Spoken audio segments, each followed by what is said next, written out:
Today we're in Koh Sichang, Thailand. A nice island paradise getaway. I'm getting distracted talking to the camera here because there's just a ton of dragonflies. You know what, let me just show you. I don't even know if you're able to pick those up on the camera, it's too sunny.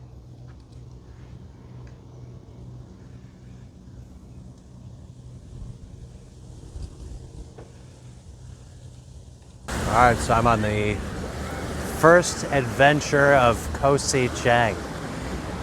Checked in at the hotel. The lady was very nice, gave me a map of the area, let me know which way to go. One of those things is it's always nice to know a little bit of Thai, but you also pretty much have to be good at kind of just pointing and using your hands. I'm going to say it wrong, but it's like the Asanati Bridge is over here. But I'm just trying to repeat the noises they make with their mouth, to be honest. Cool park area. No doubt. Let's go ahead and get you guys the more scenic view than my pretty face.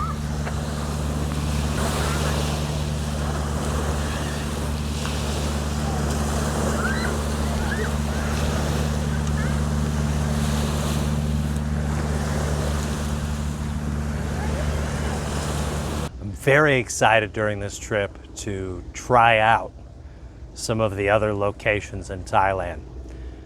Prior to this trip, I had only ever been to Bangkok, Pattaya, and Jomtien. I lived in Jomtien for quite a bit of time. Hello, doggy. Sawadee ma. Tell you what, these Asian countries, they do it right, man. They always have such top-notch landscaping. Amazing how much time and attention to detail they take. And you'll always see people, I mean, this is throughout Asia, right? Not just here. Thailand's real good for it, though. People sweep it up, getting the leaves off of the walkway and all that. As soon as I got in, there was a tuk-tuk guy, or a tricycle guy, who immediately quoted me Nung Roi Baht, 100 baht. I told him no thank you, and I continued to walk. To get there from Pattaya to the port that left for Koh Sichang, that was only 290 baht, but that's not a fair price for the like 50-minute or hour drive the guy had to take. There was traffic, so I went ahead and gave him 350. Cool guy too. He tried to hand me back. He tried to hand me back the 50 baht and just keep 300. I told him no. He did a good job. Keep it. I think he looked pretty happy, but anyway, that's not a fair price for that ride. Even in Thailand, he needed a little more. The traffic was bad. You know, maybe if it was a straight shot, but no. We're gonna throw the guy some extra money. He's got to pay for gas and all that. But I got immediately quoted 100 baht. Told him no, walked a little bit down the road, and I saw a guy in like a work cart to where they have, it's not like a typical tricycle, it's got like a sidecar with some benches, usually meant for carting goods.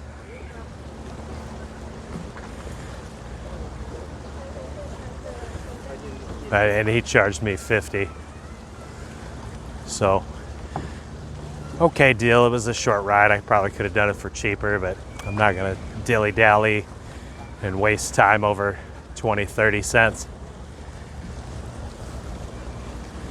Got there. They quoted me to rent a motor scooter, 300 baht for the day. I think I saw a place where it was maybe 200, maybe. I was having trouble reading the signs, you know, it's different language. Told them I didn't have a license. They said, oh, no problem. Told them I'm okay. I've never tried it before. I'd rather, when I first drive, I want to be all legal and have a license and everything. And so I didn't do that, but they told me they could get me something called I'm going to say it wrong, but I think they were calling it a Jet Lab. and it's like this big metal, big tricycle, metal tricycle, or I don't know. I'll put a video of it somewhere in here.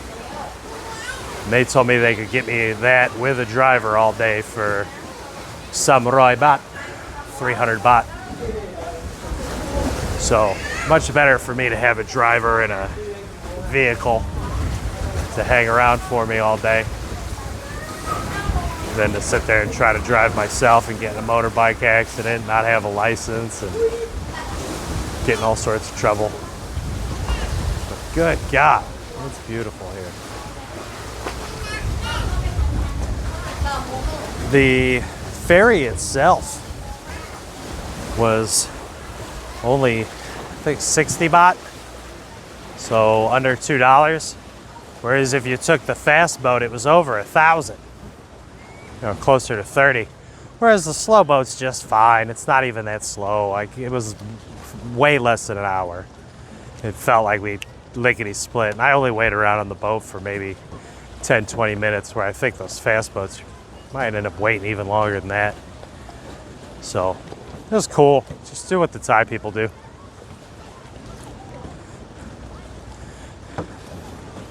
Yeah, super cheap to get over here. Great little stay. Price was reasonable.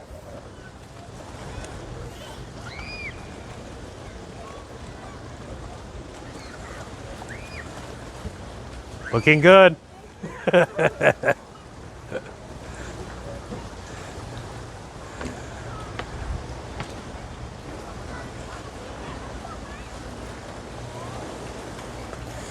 So far, the transportation's been reasonable. Anybody who knows me, that's usually my biggest pet peeve, and where you lose the most money when you're trying to do budget traveling.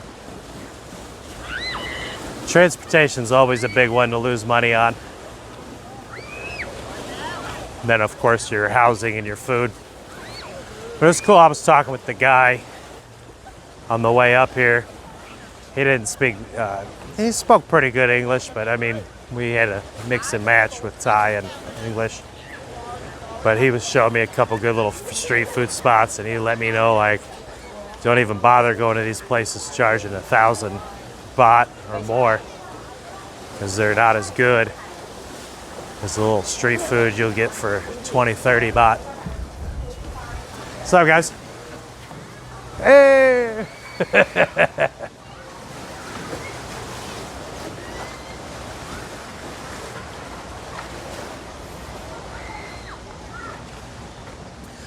Which most of the time is true.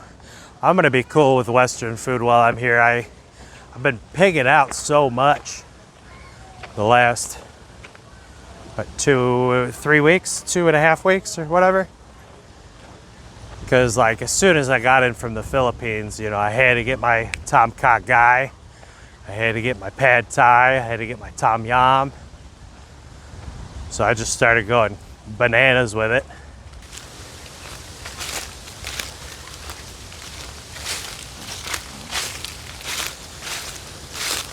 Kind of funny. Everyone asks me, "Oh, you're here alone?"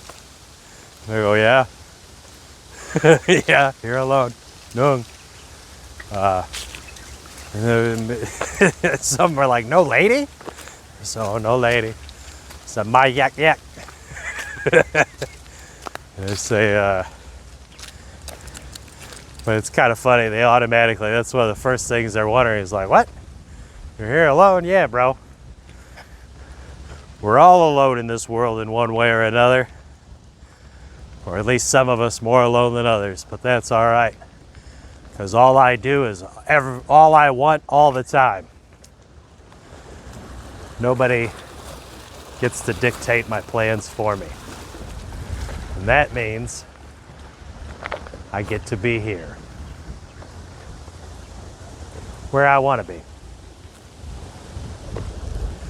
But am I really alone if I'm with you, my YouTube family?